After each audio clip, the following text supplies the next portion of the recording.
Welcome to Demystify Magic with Molly and Madison. I'm Molly, a former skeptic turned full-time energy healer and teacher. And I'm Madison, a born and raised witch running my family's crystal shop. And we're here to explore all things woo through the lens of both science and spirituality so that you can find the moments of magic in your everyday life and create an intentional spiritual practice. So if that's what you're into, find a cozy spot, take a deep breath, and let's demystify some magic. Howdy doody. Howdy doody. I'm singing back to you because I'm being on theme. I love it. I love it. Today we are going to talk about perhaps our most requested episode of all time. We're going to talk about what we can learn about magic from Taylor Swift. I have never been so surprised. Like, the one time that we say, like, oh, let us know what if we should do a full episode on this as a joke.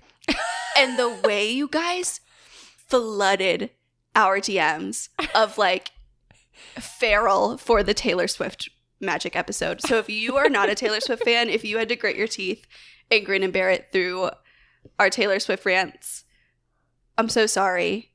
I think that you'll find something fun in here, but nobody came with that energy into our DMs. So I've just decided that we have a following full of Swifties. Yeah. I knew we were going to get a lot of requests for it because our podcast manager, Lily, she doesn't usually comment on our episodes, but for that one, when we talked about Taylor Swift, literally immediately she was like, I need you to do a full Taylor Swift episode. And I was like, if Lily wants it, Lily gets it. What Lily wants, Lily gets. We put that woman through enough. And this will be she'll be reviewing this right before she goes on vacation. So happy vacation, Lily. We love you. This is for you. Have a great time. We'll miss you so much.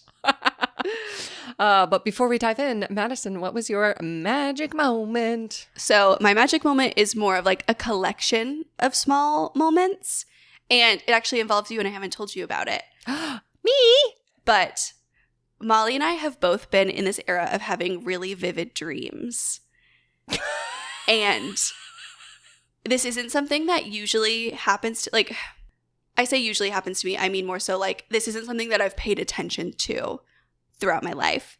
But over the last 3 or 4 weeks, almost every morning, we almost have like a who had a weirder dream off. Where one of us will be like, okay, listen, this is my weird dream of the day. And then the other one will be like, oh my God, okay, well, I had this dream, listen to this. And then we'll be like, oh no, you won, yours was weirder. And it has been such a fun new way for me to examine and think about my dreams. Because you started sending these first and we're like, what do we think this means? Coming from that place. And it has kind of devolved a little bit into a listen to how bonkers this is. But you asking the question really made me think about it with both your dreams and my dreams. And it's just been a fun little morning routine of magic. Aww. What did you think of my dream that I sent you this morning? It was, I'm going to need to do some more research on dream interpretation to figure out what that one might mean. Molly dreamed that she was helping a woman shop for a wedding dress that was covered in Christmas Disney imagery. But it was beautiful. It was gorgeous. It was like picture Taylor's dress, the blue Speak Now ball gown from right before she announced 1989 Taylor's version. It was that, but embroidered in sparkles on the front was candy canes and Mickey Mouse with a Santa hat. And half of the voice note was her defending the dress. And she literally at one point goes, somebody worked really hard on this dress. I was like, yeah, you're subconscious. You have a seamstress in the back of your mind, sewing it up, oh, she's going to love this one. Oh, yeah. Yeah, I do like our little dream rants. Also, I have been, after we've been chatting about my weird dreams, I've been putting some of them into ChatGPT and asking the robot to interpret for me. And it's always fun. Weird. Of course. Of course. All right. What was your magic moment? Okay. Do you want my serious magic moment or my silly magic moment that in some ways is more important than the serious one? You know I want the silly one. Okay. I go to the movies 2, maybe 3 times a year. Something about me. I love movie theater popcorn. I love it with my whole heart and soul. I don't care if it gives me a tummy ache. I will eat that entire bucket. I will go to the movies just to eat the popcorn. Like I have considered driving to the movies just to get a bucket of popcorn and sitting in my car to eat it. Okay? So we go to the movies Friday night. We saw The Fall Guy. Great movie, by the way. Apparently, I don't know the difference between Ryan Gosling and Ryan Reynolds. I was very confused for the first couple minutes of the movie. Wait, which one is in that movie? Gosling. Justin was like, I was like, yeah, I love Ryan Gosling. And he's like, what is he in? I was like, I don't know, but he's married to Blake Lively. He's not. Have you never seen The Notebook? No. La La Land? Nope. Wow. One person I've seen more movies than. Anyways, okay, that's not my magic moment. That's not my magic. My magic moment is get to the movie theater. First of all, no one is there. Perfect. Love that for me. I go to the concession stand and I get my usual Sour Patch Kids, a large Sprite, large popcorn. I ask for extra butter. They hand me an empty bucket because they have installed a DIY popcorn station. So I got to go and put so much butter on it. It was like, you know how people always say, like, you got to put a layer and then butter and then a layer and then butter and then a layer. I did 4 layers. There was so much butter on that popcorn. My cuticles are still moisturized 3 days later. It was amazing. I want one. I want a DIY popcorn really machine. Great. That's my one gripe with movie theater popcorn is that it is never not enough evenly, butter. And it's not an even distribution.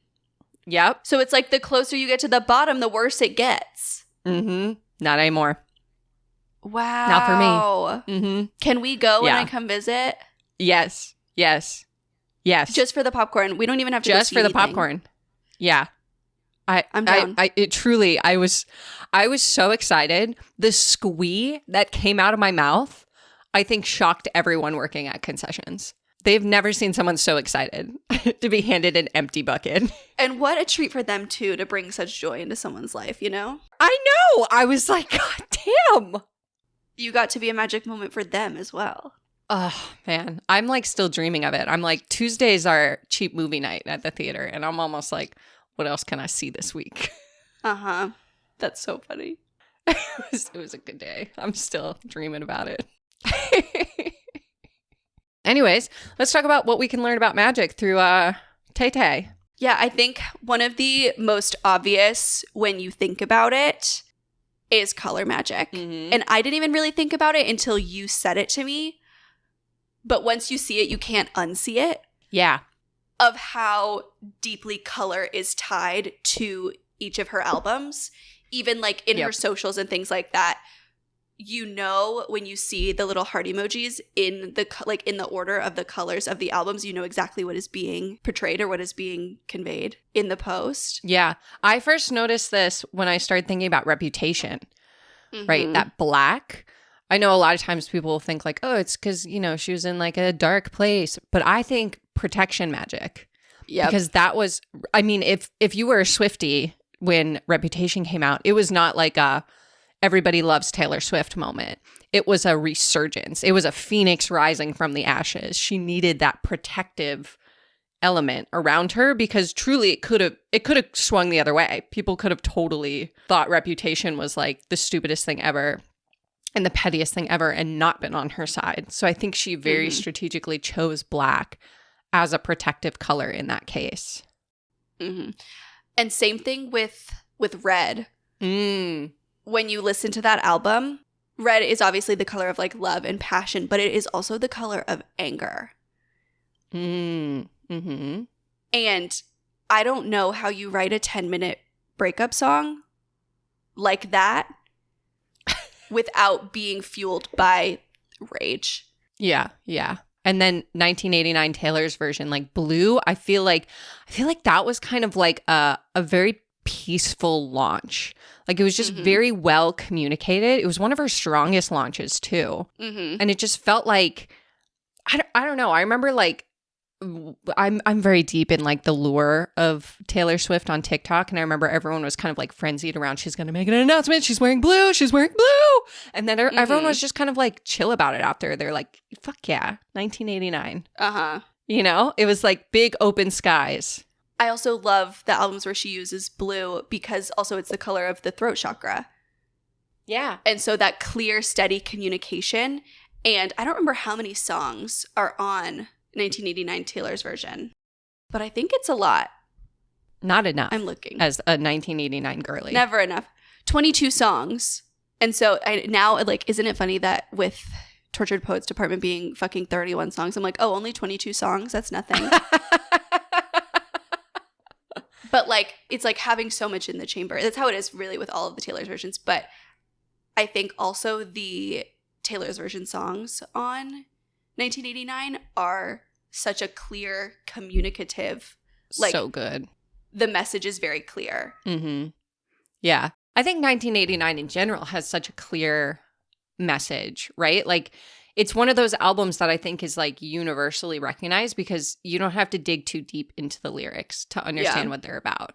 You know, like some of them, I think that's why I like it, because I was like, you know, in my 22-year-old party girl stage when it came out.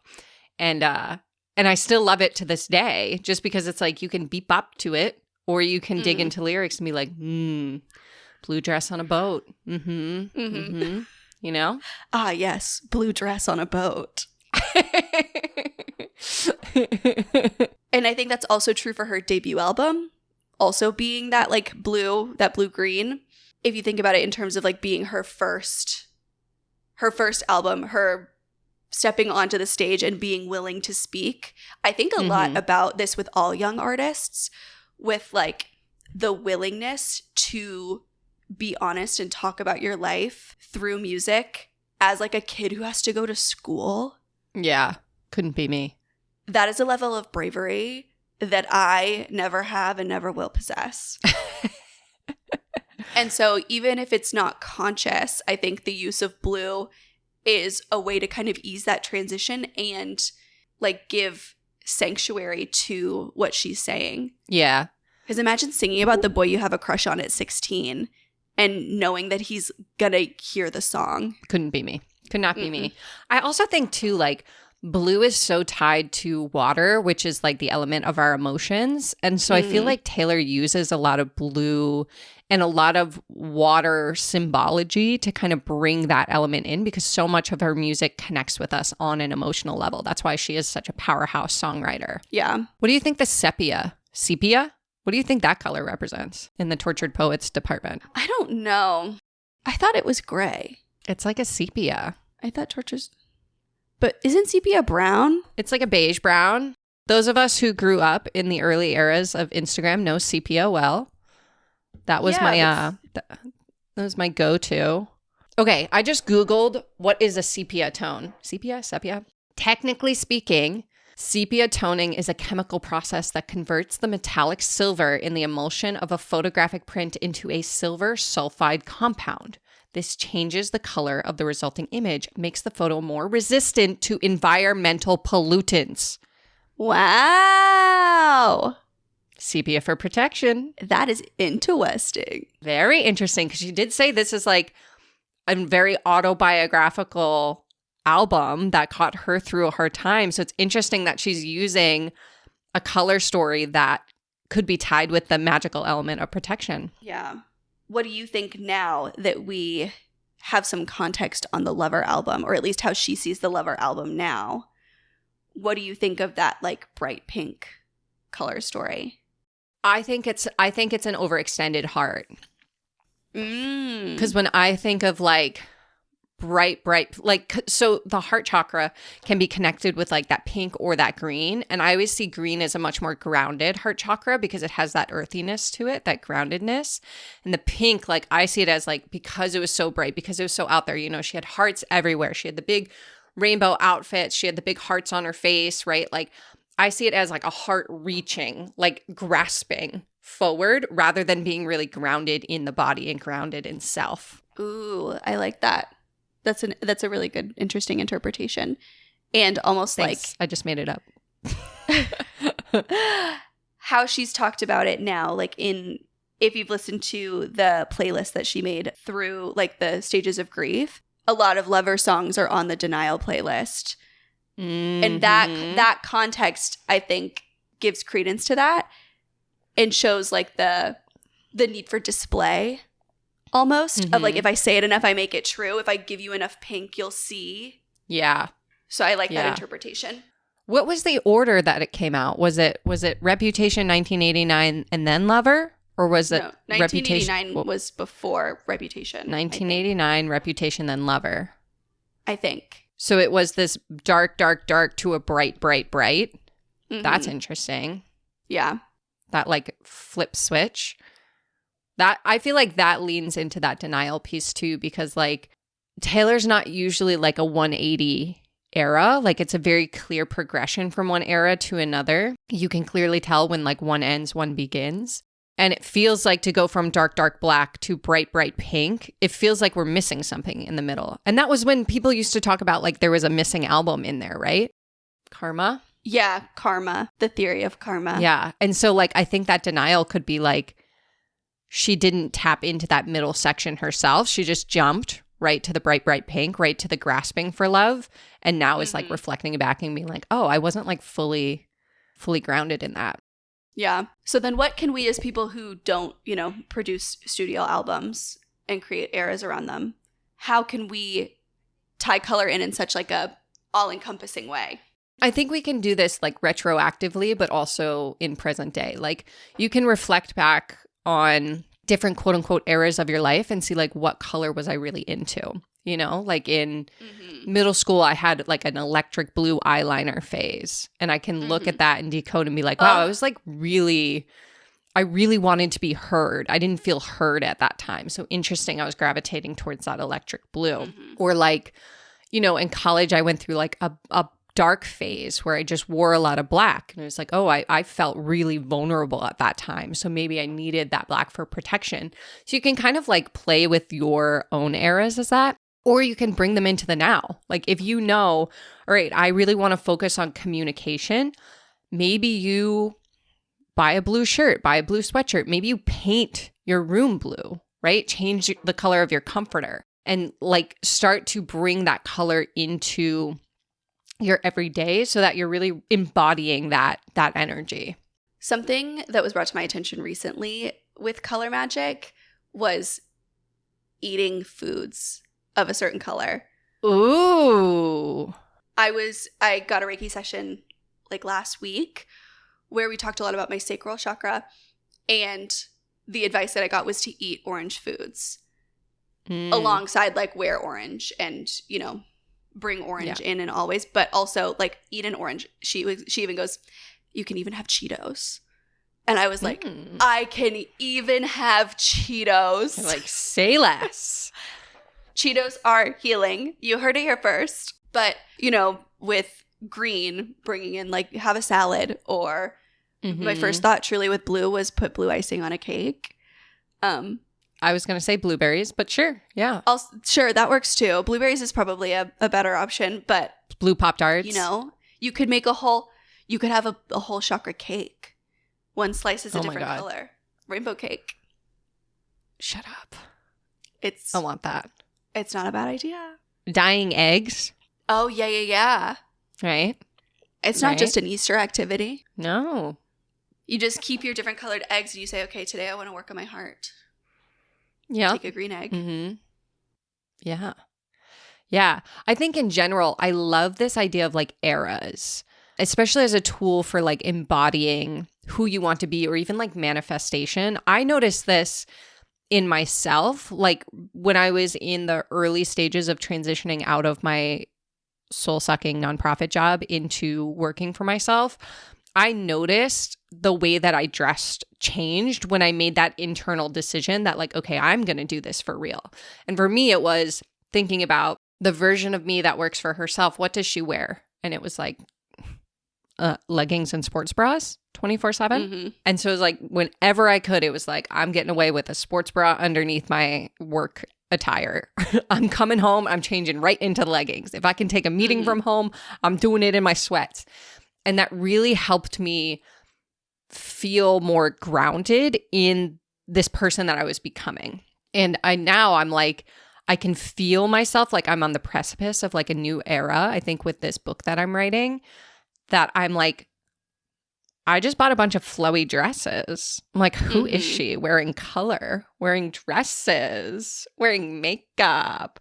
And I'm like, oh, I'm like about to enter a new era. I feel like we feel that shift. And a lot of times we don't like go for it because I'm like, oh, like even putting the dresses on, I was like, this is really bright and flowy. And people are going to be like, what the fuck are you wearing? But just lean into it.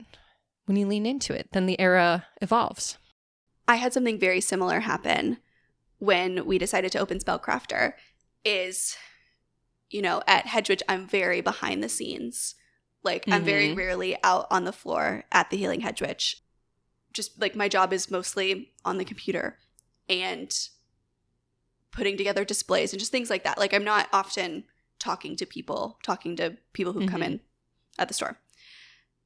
I knew that was going to change with Spellcrafter. Mm-hmm. And so I was like, okay, who is this person? Like, who is this person who has a store and is there every day? Yeah. And is like interacting with people and is who owns this shit? Like, who owns her own situation? And so I started building my witch wardrobe, is what my mom and I have called it. And so she's like, she'll send me links to things and be like, I think this belongs in your witch wardrobe. And it's just become like things that I wear to the shop. And so now when I like go out, when I go shopping, I'm like going through that lens of like, okay, what is this version of me who is going to be there to support people in this store?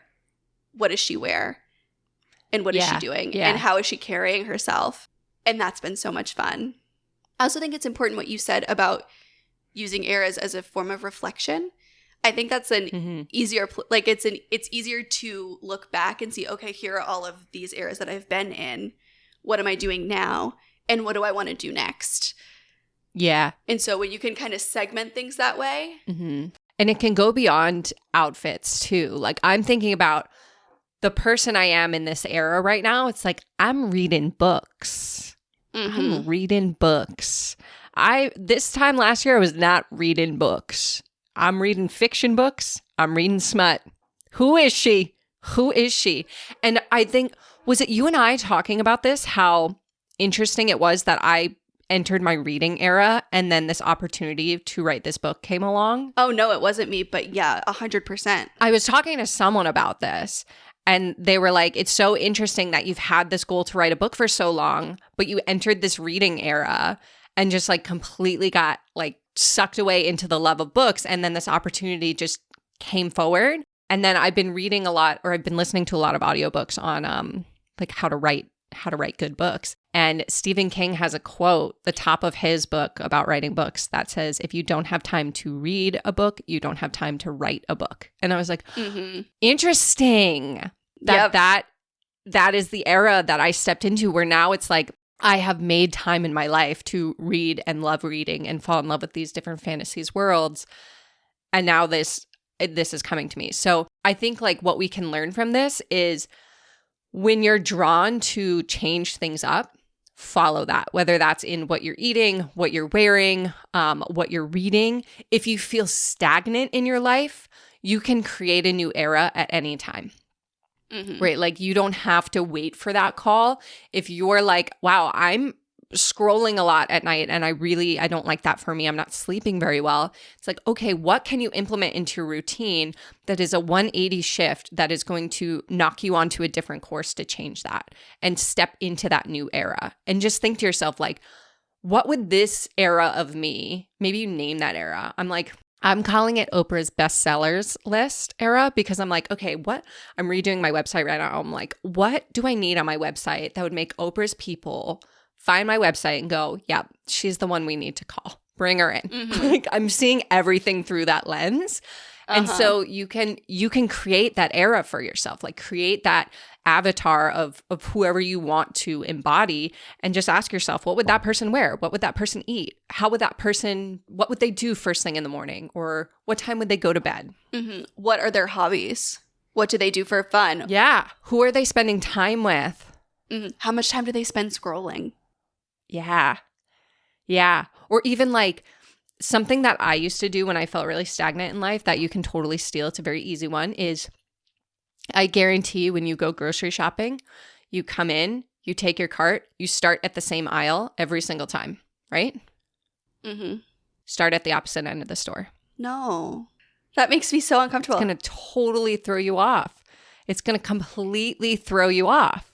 That's the frozen section. Yeah, and start in the middle. My ice cream will sit in the cart for too long. Your ice cream will be fine. But it's like those routines, we get so stuck in routines, we get so stuck in patterns that we don't know how to break out with them, that sometimes we just need to interrupt that pattern and do something completely wacky. You don't have to do it every time. Just do it once and see, maybe you make different choices. That's a really interesting idea. Yeah. You can play with it. You can borrow it. It doesn't have to be the grocery store. It could be like Target, or just take a different route home. Get a different order at your coffee shop than you usually would. I love that. I love the disruption of patterns. That's what an era is, right? That's what Taylor does. It's like we were like, oh my God, she's wearing green. She has a braid in her hair. What could that mean? Right? Like we knew that something was coming before it happened, right? We saw on the live streams of the Eras tour, like, oh my God, she's wearing blue. She's wearing blue. She's wearing blue. What could that mean? Like we knew something new was coming. And then it just became that theme. And so you can do that for yourself. You need to interrupt the pattern to create a new era. Yeah, and I think what it really is too is the intentionality of choice. Yes. Of like, Taylor Swift is not someone who leaves the house without putting real intentional thought into every choice that she's made. Into where she's going, what she's wearing, who's going to be with her, what she's going to be doing. Yeah. And that's spell work. That's all magic is like creating an intentional choice moment by moment by moment. It's like living with that intention, embodying that intention in what you wear, what you eat, who you see, etc. It's just she has eyes on her that are clocking them. Yes. And so obviously you don't have to go to the extents that Taylor Swift is going to of like, I will only wear green in my Oprah's bestseller era. But I think it's something that there's a lot to be learned from. And there are really easy ways to make it fit to your life. I saw this person on TikTok. I can't remember who it was, but she was talking about how for an entire year, she had her nails painted ruby red every single day and how it totally changed the way that she like held herself and the way she like walked through the world. So that could be like an easy one. I know for me, when I'm in my like grungy dark era, I always paint my nails black. And then I'm like, I should go to Hot Topic. You know, like it just brings that version of me out. Or you could cut your hair. It draws her to the surface. Yeah.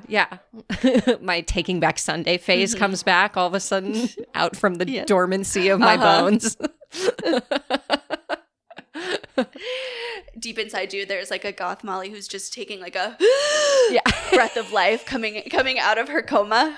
I mean, yeah, she's there. She's more of an emo Molly, but I mean, to some people, they might say goth. Mine just never went to sleep. Yeah. Mine's still there under the surface. Don't let this highlighter fool you, okay? She's dark and grungy underneath. We're Swemos at heart. I think other things that, I mean, the witchy Taylor Swift fan crossover section of especially like the internet see as proof that Taylor is a little bit witchy is her use of numerology and her use of astrology. And I don't know, like you and I are not numerologists, we're not astrologists, so I feel like there's people out there that are going to have better takes than we are, but I think just her you know, everyone knows that she's kind of like in love with this number 13. And so anytime she does an announcement or whatever, there's like some tie to that number. And I think this is such an interesting way to add intention to something is like, I think one of the things that I mean, I don't know Taylor Swift. I wish I did.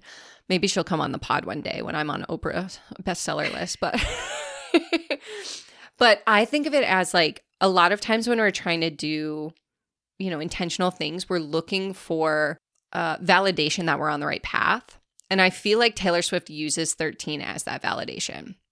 Like when she has I'm guessing this is how I would use it. But if I had an intuitive hit for like, okay, I should drop an album on this day, and then it happens to line up with 13 in some way, then I go, yes, stars are aligned. Mm-hmm. And then I think astrology the same way. I mean, I think astrology is a little bit easier than numerology because you don't have to be like I feel like some of the numbers she comes up with are like really out there. There's some real wild ones. But you can use And also, sorry. No, you go. With numerology, her use of clocks. Yeah. In all of her announcements, that feels like a deep tie to numerology, even if it's not like in a more traditional way. She gives a lot of her like hints and signs through numbers that if I were her, those numbers would have meanings to me that only I know. Like sigils. She's turned her numbers into sigils. That's how it feels to me. That's how it feels to me too. That makes sense. Yeah. Oh, that's so interesting to think about. Mm-hmm. I mean, you can experiment with this in your own. Like if you want to turn a number into a sigil, if you have a lucky number, for me it's 37. So anytime something adds up to 37, I'm always like, what is this trying to tell me? What does this mean? So you can play with that. I think astrology too is an easy way to add intention to things. Like, I mean, you know, you can, if you have a house, if you have a business, you can pull up a birth chart for those spaces, right? Based on when the house was born or when your business was born. And you can make decisions based on that birth chart. I work with an astrologer in my business, and I literally sat down with her Friday and I was like, okay, what day should registration open for Reiki training? And she and I look at the calendar and I'm like, I want it in this month. And she's like, great. Do it this date. Don't do it this date. Here's why. And so like making intentional choices based on that. I find that helps me add like a layer of intention to it, because then I can go into it knowing like, okay, collectively, you know, we're coming out of Saturn retrograde or whatever. So that could mean this, this, and this for the people who are considering. So, you know, I want to add a little bit more space for people to make that decision before or whatever, you know, like I can kind of map my registration around that. And I think you can also just, you know, use your astrology in your day-to-day life, right? Like I know people who plan their weddings based around astrology because they want a birth chart for that relationship that is going to help, like, I don't know, do something for them. I don't really understand astrology, to be honest with you. Yeah, if you came to, or if you even heard us talking about the Spellcrafter soft opening, if you came and saw it, you would know that it was the softest of soft openings. We basically set up a pop-up inside this massive space that now is Spellcrafter. It was like 2 to 3 tables and a dream. That was entirely because of astrology, because I met with an astrologer and was like, okay, if this is what I want this to look like, if this is like, if I want this business to be as successful as possible, when do I need to open it? And it was at 12 o'clock noon on the dot, February 24th. Mm-hmm. Yeah. And so that is what we did. Yeah. And for me, I'm someone that like, at least when I'm making choices around dates, I'm always like, I don't know, anytime there's like too many options. We chose the launch of this podcast around astrology too. We launched it on the new moon last year, and it was a date that my astrologer said we should launch it on. And I was like, great. That's what we're doing. Because truly in like January, we're like, when do we want to launch this podcast? When do we want to do this? And we're like, I don't know, February, March, April, May, June, never. And so we needed a little bit more guidance around like, all right, let's narrow this down. Yeah, I found that I'm someone who I need a deadline in some cases. Something I'm really, really trying to integrate this year is the idea that done is better than perfect. Done is better than perfect. And so I think that astrology is a great way to give yourself a deadline that is in its own nature a kind of low pressure. Yeah. But it's a hard line in the sand for me. Like, okay, this is ideal for me. This is the ideal time to do this thing. So let's just get it done. And done is better than perfect. And I'm so much better when I'm iterating rather than doing something for the first time. So let's just do it for the first time and give it this birth chart and give it its best run chance. And let's just do the thing. Yeah. I think we can take astrology into, other areas of life too. Maybe you're not creating something like a podcast or a business or whatever, but maybe it's just like, okay, when am I going to take my vacation? Maybe not during Mercury retrograde, right? When do I want to, make that big purchase, right? Buy that house, buy that TV, buy that vacuum, right? Doing that around astrology too is just another way that you can add. Again, it's like adding layers of intention to everything. Like Taylor is so like she feels like magic. Everything she does feels like magic because everything she does has intention. And that's really what magic is, right? We say that all the time. You are the magic. Your intention is the fuel for that magic. As you were talking, I just realized that my outfit is on inside out.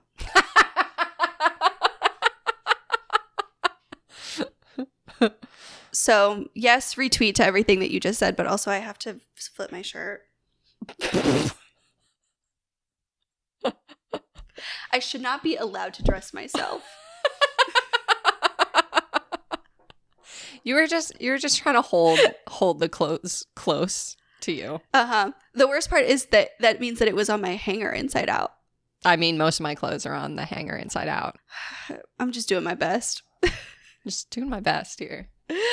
Anyways, the last thing that we wanted to talk about is kind of a more general idea that we touched on a little bit the last time we talked about Taylor Swift and her witchiness. But the general idea of like bespelling something, how I feel that her songs are bewitched with a catchiness that goes outside of the realm of normal catchiness. It's the same thing that we think is on Sabrina Carpenter's Espresso. Every time you say I'm working late. Because I'm a singer. It's so good.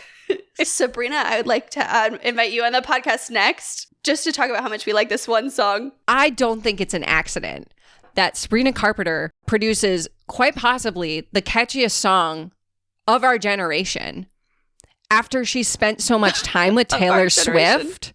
Come on. I'm just saying. Come on. We all know that since the Eras Tour, Sabrina has started wearing the same tights that Taylor wears on the tour. What else is she teaching you, Sabrina? We have to know. Is it witchcraft? It's that me espresso. They're both witches. Anyways. And I love them. And they're my favorite witches. We talk a lot about imbuing objects with intention. Yeah. I do it all the time with jewelry. We do it with crystals. We do it with candles.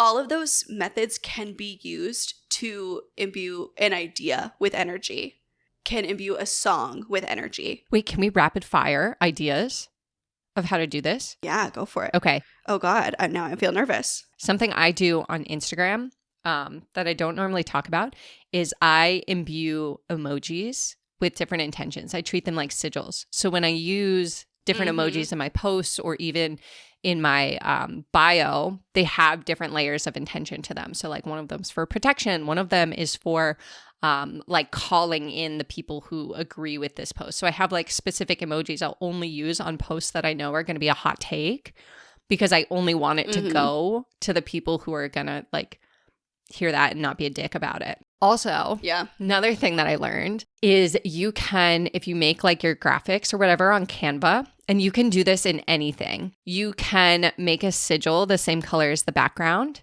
and stick it in the back of a graphic. So I have different sigils in the background of different graphics that you'll never be able to see, that only I will know is there. You can do this in a Word document, just make it white and then put it behind the text. You can do this in an email, probably. Emoji is probably going to work better for that. But I will do this all the time. I will do this all the time. All the time. You can also imbue words that same way. Yes, words are spells. Spelling. Spelling is fun. Reading is fundamental. So using the email example, if you're writing an email to someone that, you sign it off best. Yeah. Imbue the word best. Honestly, if there's if you, in your normal job, whatever, have an email sign off, like an automatic email sign off that goes on an email no matter what it, like whatever it is in Gmail. Signature. Imbue that with energy. Imbue that with intention. Yeah. Clear communication. Yes. If you're in a more creative field, put an emoji in it. Oh, yes, I love this. I love this. You could imbue different punctuations. Ooh. Right? If I use a semicolon, we're giving this. Yeah. If I use a colon, we're giving that. Yeah. I think the biggest thing we can learn from Taylor is that everything can be magic because you can add intention to literally everything. Yes. And so where can you add more intention to your life and therefore add more magic to your life? We could have just started and ended the podcast with that. Yeah, I guess so. With that sentence. This was more fun. What can we learn from Taylor Swift? Everything is magic. Everything is magic. Which is why, Taylor, you should come on our podcast because that is really what we're all about here. Please confirm that you are a witch on our podcast. Please give us the exclusive. The exclusive. We'd love to have you. All right. I think we did it. And with that, I'm going to go listen to Taylor now. Wait, what song from Tortured Poets Department is stuck in your head this week? Who's Afraid of Little Old Me? It's my feminine rage song. Yeah. Mine's still Down Bad and Espresso. It's that me espresso. All right. This was fun. And on that note, okay, bye. Thanks for listening to Demystify Magic with Molly and Madison. If you want to learn more about us, you can find all our links in the show notes. We'd love to know what you think of today's episode, so drop us a review or give us a shout out on social media. And don't forget to let us know your magical moment of the week. Okay, love you. Bye.